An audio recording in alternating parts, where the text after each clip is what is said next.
Three things you got to work on, Bennett. As far as your mental processing, I want you to make sure you practice randomly for your performance-based practice, meaning I want you to hit a different target shot, even a different curve. I mean, play different curves to different targets every shot. And I call it 30 balls in 30 minutes or 20 balls in 20 minutes. I want you to go through your entire routine. You've got 3 phases to your routine. You're going to think of the shot shape. You're going to think of a shot you've hit well before. You're going to start journaling your good shots. I would highly recommend you journal your good shots. Forget your bad ones. You're working on that lag drill. You're working on at home. The motion training exercises I want you to do are put your rear end against the wall, turn your left shoulder under your chin. You're making a little bit of a bump with your hips toward the target. No more than just where your left hip goes over your left shoe. And then you're letting your right shoulder go down a little bit. And then you're practicing separately, left arm touching your right hand is grabbing your left hand. You're going to pull your lead arm across your chest and touch the back wall. Then you're going to bump. Then you're bringing that left hand to impact. Flat left wrist. So you're working on all of those. The other thing I want you to pay attention to is your ball position. For your irons, you got them a little bit too far back. The driver looks good. And I want you to make sure your shoulder alignment. You know, you have a tendency to get your shoulders closed. I think that directly relates to the ball being maybe slightly too far back.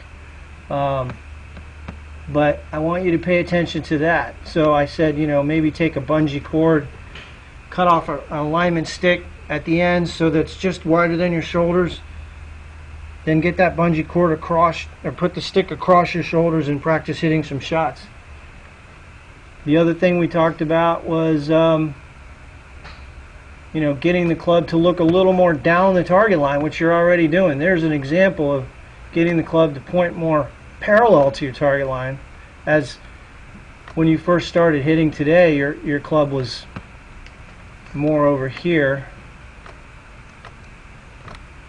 This was one of your swings where you dropped the club down nicely from the top, but you had the club over there a little more. So we've gone from that position, high hands, sort of laid off, to more lowering your hands slightly by getting that lead arm more pinned against the chest.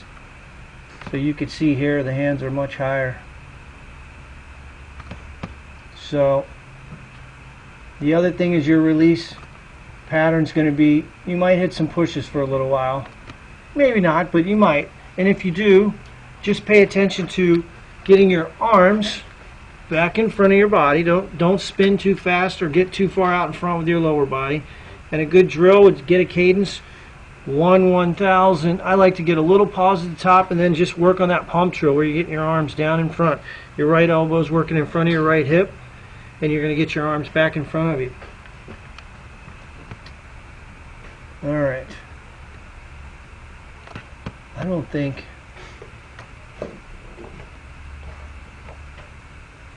if you have any problems, if you're having problems, let me know, because this is your MO. Watch the practice swing. There's the practice swing.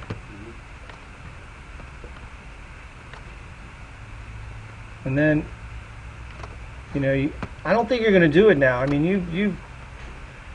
your pass probably going to be good now for a while, but it was getting way up there and laid off. Yeah. All right.